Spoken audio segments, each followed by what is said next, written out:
Namaskar, Sat Sri Akal, Kia ora, and good afternoon, everyone. What an absolute honour it is to stand on this stage to inaugurate this august dialogue with none other than the Honourable Prime Minister Modi.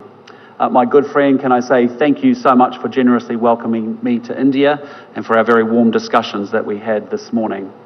I'm a great admirer of your extraordinary achievements as Prime Minister, as you know. In the almost 11 years that you've occupied the Prime Minister's office, you have weathered the COVID storm and still managed to expand India's economy by 50%. You have lifted 250 million of your countrymen out of poverty and eliminated extreme poverty. And today, India is at the leading edge of technology with massive innovative potential. You were the first country to land on the moon's south pole, and in the process drawing the world's attention to India's extraordinary technological prowess.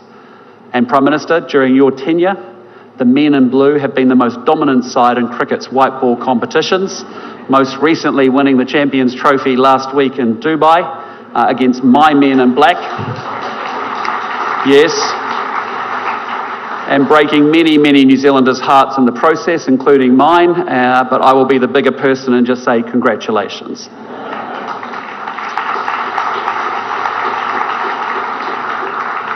Among this catalogue of achievements is the reason that we gather today, the Raisina Dialogue, a forum that provides a moment every year for thought leaders from across the world to focus their collective minds on the contemporary strategic challenges being navigated right here in the Indian Ocean. And I applaud Dr. Jaishankar and Samir Saran for the intellectual leadership that they have shown driving this dialogue over the past 10 years. It has grown into a hugely influential forum. And look no further than the luminaries that you attract. 6 former heads of government and ministers from over 30 countries and representation from so many more here today. And I just hope that my remarks today add to the debate in some small way.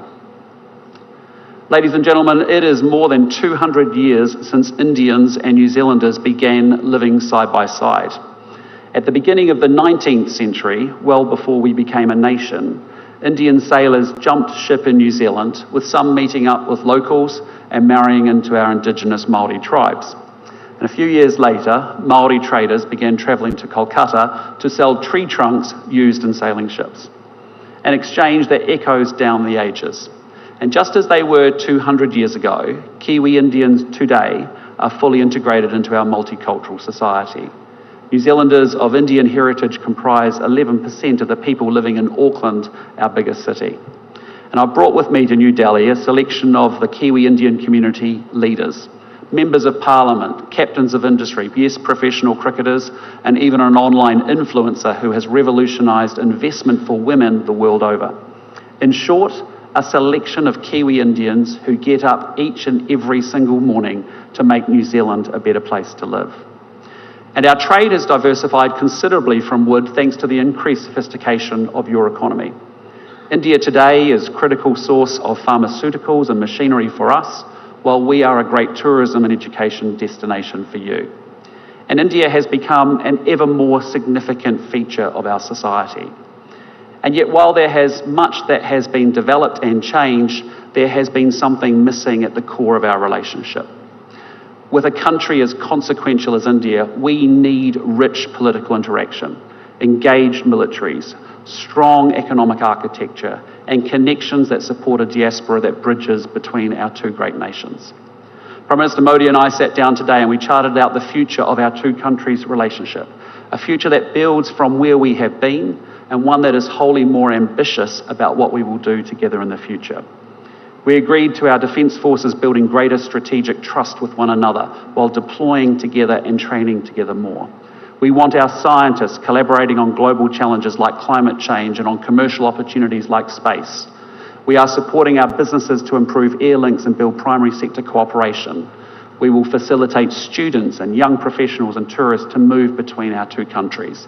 And we've instructed our trade negotiators to get on and negotiate a comprehensive free trade agreement between our two great nations.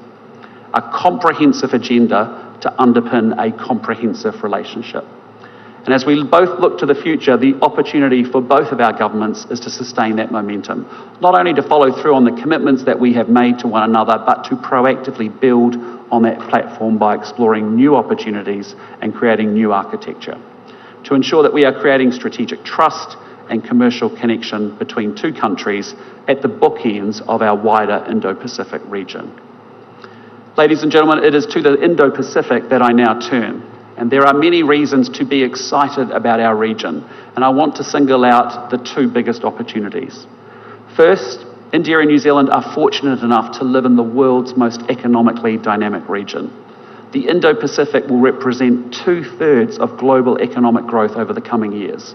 And by 2030, it will be home to 2/3 of the world's middle-class consumers.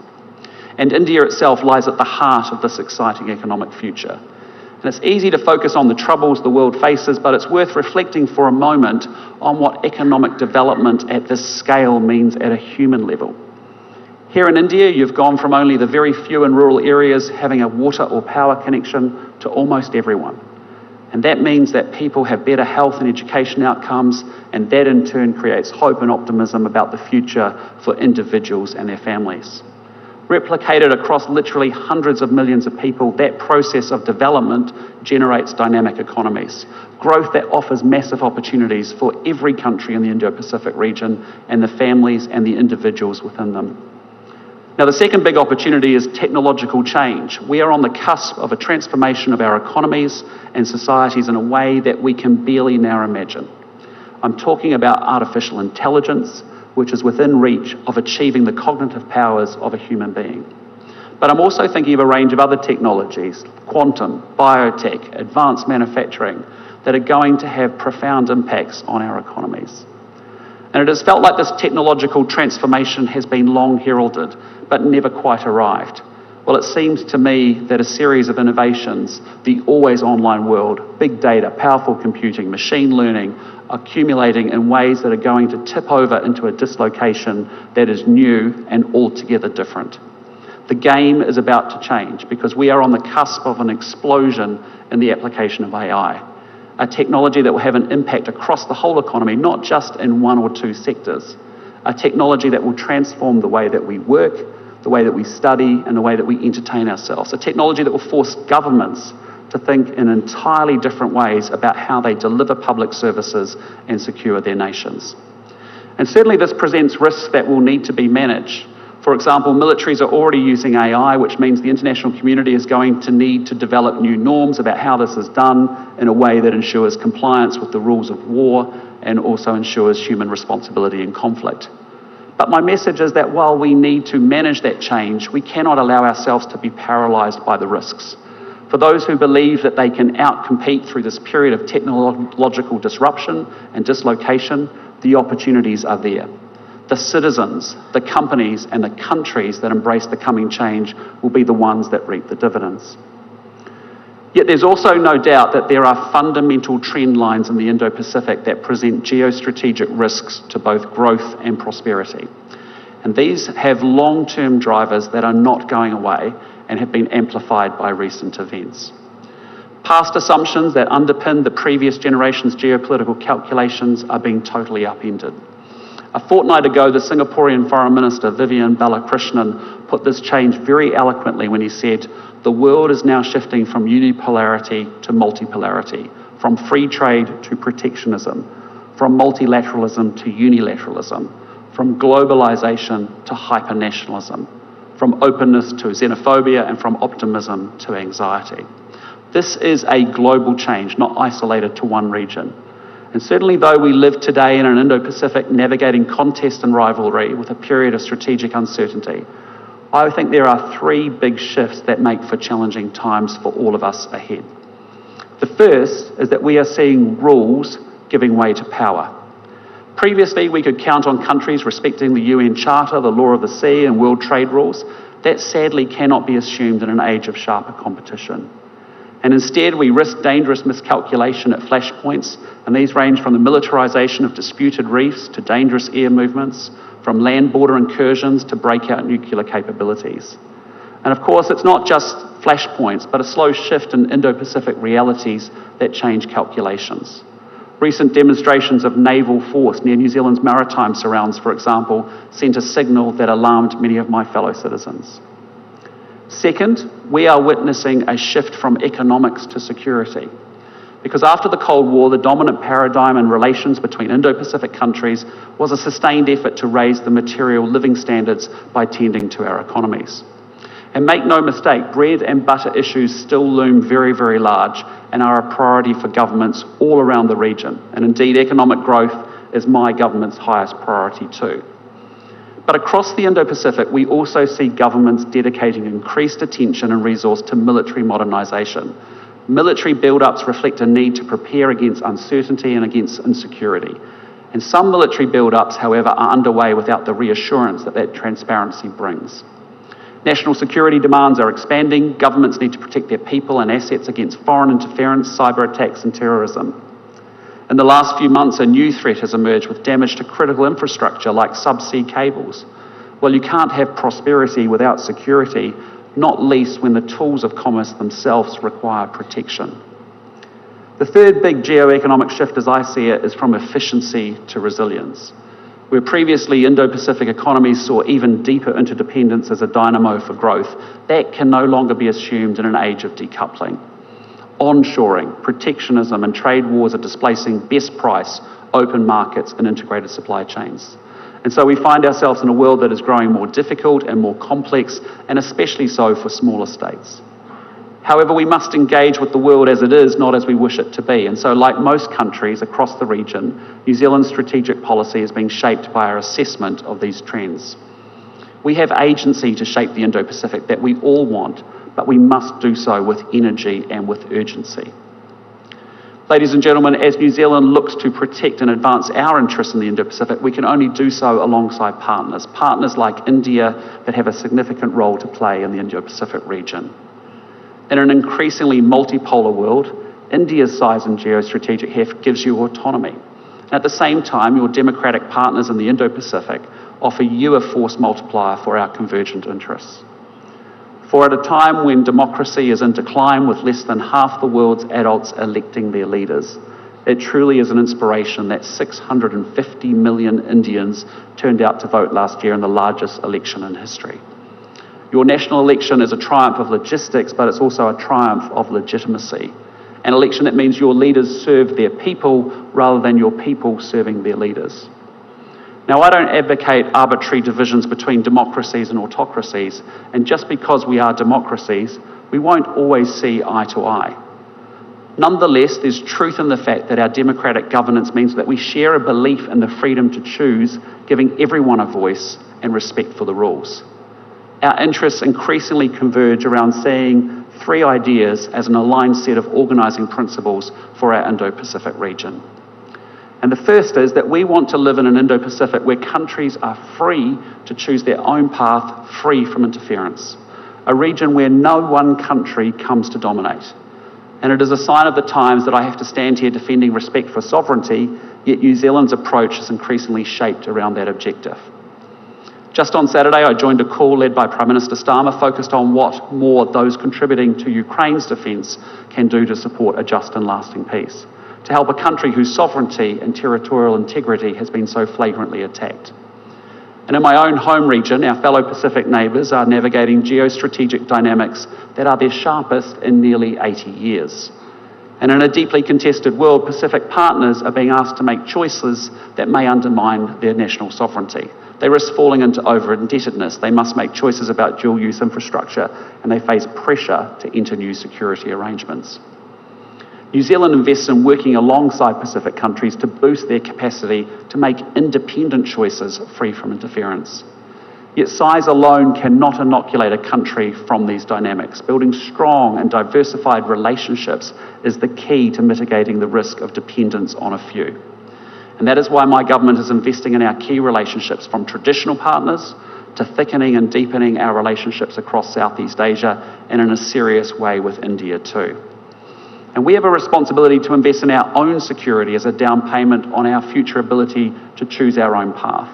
And that is why New Zealand will be scaling up and doing more to support our own defence. We plan to better resource and equip our defence force to ensure that we can continue to defend our interests, whether in our near region, in our alliance with Australia, or in support of collective security efforts with partners like India. Alongside this investment in capability, we're making tangible contributions across the Indo-Pacific. When I was in Japan last year, for example, I saw firsthand the work of our aviators and what they do to detect and deter North Korea's sanctions-busting activities. The New Zealand Navy is leading Combined Task Force 150, responsible for multinational activities to protect trade routes and counter smuggling, piracy and terrorism in the Indian Ocean and Gulf of Aden. We are fortunate indeed that India has agreed to take up the deputy command, and underlining these naval connections, one of our frigates, Takaha, is in Mumbai later this week.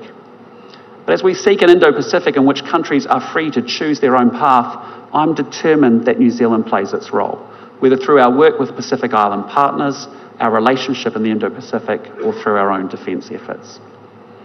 Now, the second principle both India and New Zealand subscribe to is the criticality of Indo-Pacific regional institutions, even as these evolve. Regional architecture scaffolds our region's security and its prosperity. ASEAN continues to promote regional peace and economic development through its convening power and its centrality. It also provides a place for the region's players to come together to discuss strategic issues. ASEAN sits at the centre of the East Asia Summit, which for 20 years now has enabled political dialogue across the region, a forum that builds understanding, like this one, that reduces the risk of miscalculation and contributes to strategic trust.